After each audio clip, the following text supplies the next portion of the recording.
If you want to watch the previous episodes, then they will be uploaded. An episode will be uploaded daily on Social World, the link of which you will find in the description, and that episode will be uploaded in dubbing. I request you to watch the daily episode uploaded there. You have to see it, comment it, and subscribe the channel, so that you can get the notification of the next coming videos. Assalamu alaikum, viewers. Let's see the beginning of the episode. In the city, Gundo Sahab says to Usman Sahib, "Why did you poison Tajuddin Noyan? He is the murderer of my wife, my children and my family." Usman Sahib says, I know for sure." Gundo Sahab says, you don't know at all, Usman Sahib. If your aim is to reach the Muhammad through the message, then you don't know. Behind this soft face is a hunter. Even a dog hunts to fill the stomach. But this, he hunts for his own entertainment. He tied all my soldiers together and threw them into the fire pit, and then sat and watched them. Unfortunately, he forced me to watch. Osman is the most cruel person. As the Ibn Osman says, Tajuddin Noyan is like a flood in the jungle. If we stand like a dry tree in his path, then we will disappear and end. That's why we will stand like a strong tree, which stands firm after the flood. This is why we will prepare our game according to it. Gundo Sahib asks, "Is your intention different behind this invitation?" Usman Sahib says, "The one who rules with blood, his treatment is also with blood. You do not worry at all and give peace to your heart. All our plans will be to finish Tajuddin Noyan. When he comes, you will see him. This will give peace to your heart. Now tell me where you and your tribe will be." So Gundo Sahib says, "Far away from Mangalu. It will take a long time to heal our wounds, Usman Sahib. We will go south." Usman Sahib asks, "Are you going to leave us alone?"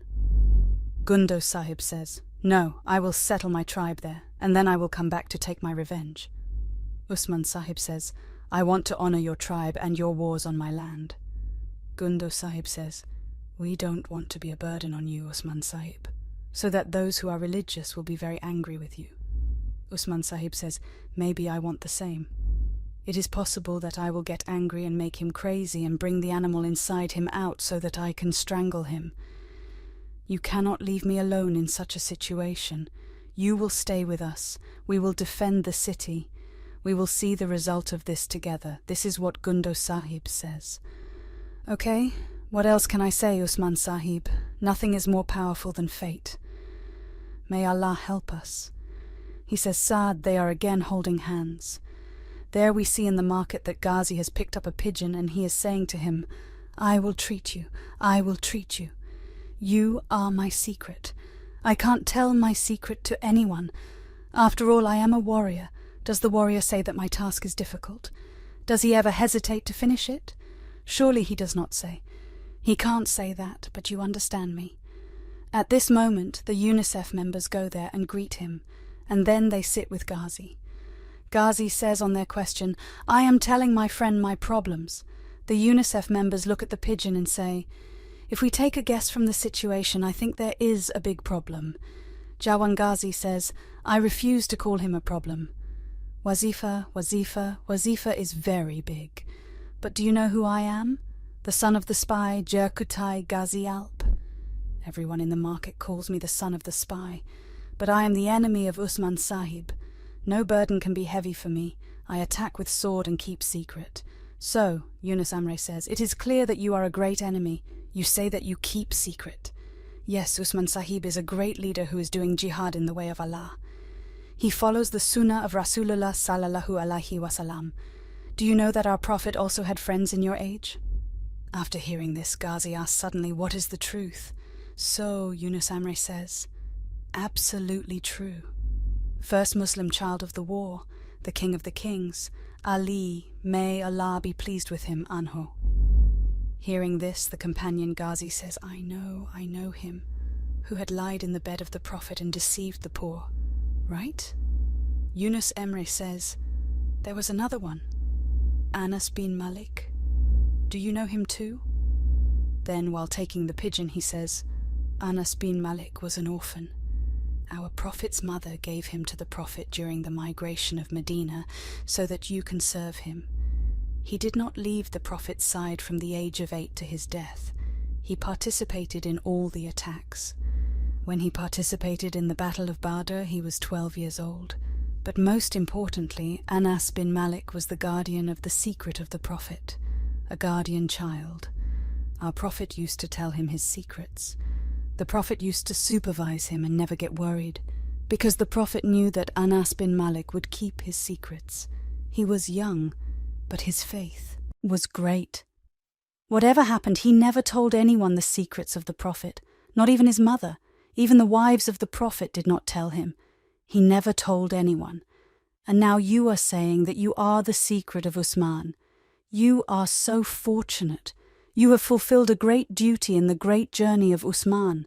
But now you know that you are not alone. You were brave as you were before.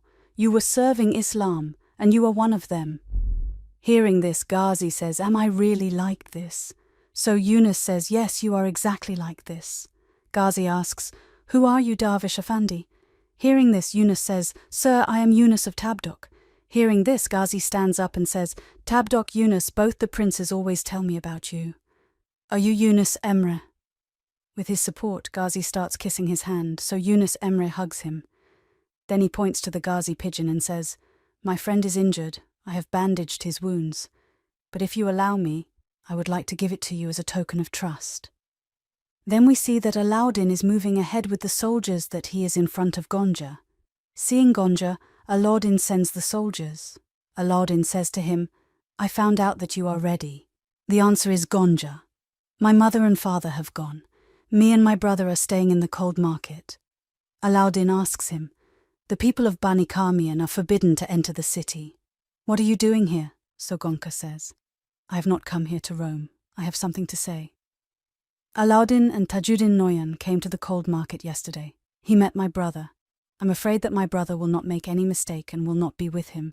This is what Alauddin says. "So what is the reason behind this disorder? Tell me, why should I trust your words?" Jovan Gonja says. "Alauddin, I have made a mistake and I am paying for it. I risked my life and came here without telling my brother. However, I know that he will kill me.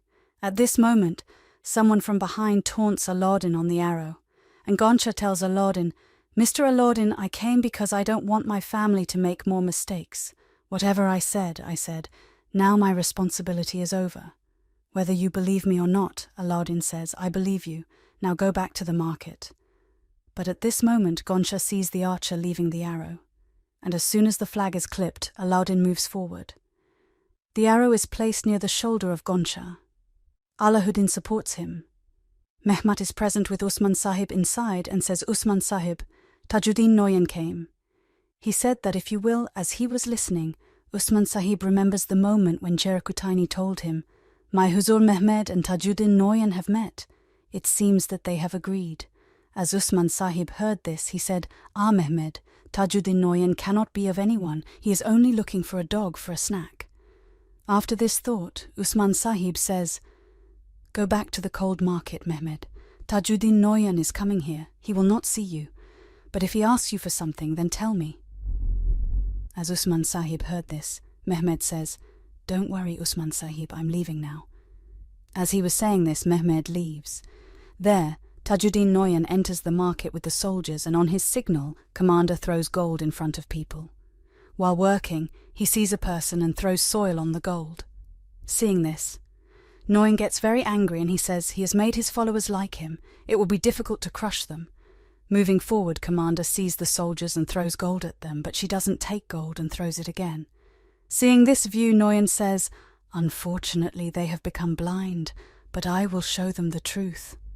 Moving forward, Tajuddin Noyan enters the mansion, where the Lord of the Universe welcomes him. Tajuddin Noyan reaches the Lord of the Universe and says, "Chief of the Lord of the Universe, God willing, you will give us good news. Have you made your decision?" As the Lord of the Universe says, "I had made my decision long ago." So Tajuddin Noyan says, "I am also waiting patiently. But before that, I have one information for you. You had kept it hidden from me. Oh, Shahzadi Maria, you are with me now." After hearing this, Usman says, "I know, but you also listen. I will never bow down. I will not give you any compensation. I will not give you a single fight. Keep this in mind. So Noyan says Usman is making a mistake. Think, the result will be very bad. You are putting the lives of Aisha Hatun and Gundos in danger, those who care a lot about you. The young Usman says, I do not put anyone's life in danger. Bring them. Along with this, Gundos and Aisha Hatun come in front. Seeing him, Nayan turns red with anger, and Usman says, Do you think you can only make plans? Jawan Nayan says, Usman, you have surprised me, but know that my patience is getting damaged if the war starts. It will not be good for you on this. Usman says, We are not afraid of death, but live with him. Then Usman's canapers bring the soldier Rajalansi on and make him sit on his knees in front of Usman, and Usman says to Nayan, You will cut the neck of this dog because you used it as a part of your game against us. It is not appropriate for me to kill it. Noyan says, I am saying this for the last time. So Usman says while talking to him, Quiet! Absolutely quiet! Keep your sharp tongue with you. You killed all those people and raised your hand against those who asked for help. Aren't you ashamed to prostrate in prayer? Which book is this written in? My name is Usman. Even if the whole world gathers, I will not bow down in front of you. If you want war, this is the battlefield, and these are the soldiers. Noyan Shadid moves forward in anger and suddenly cuts the throat of Karajalasund. Then he says, I will not let you breathe the breath of happiness. I will make this Ahajanam.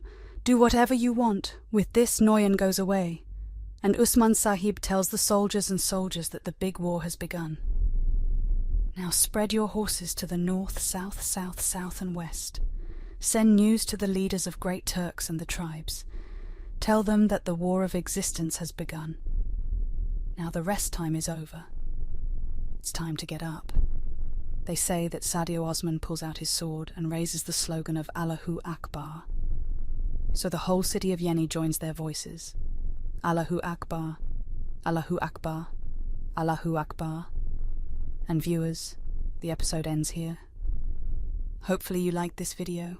You liked the complete volume. Inshallah, see you in the next video. Till then, take care of yourself and your loved ones. Allah ni gibbon.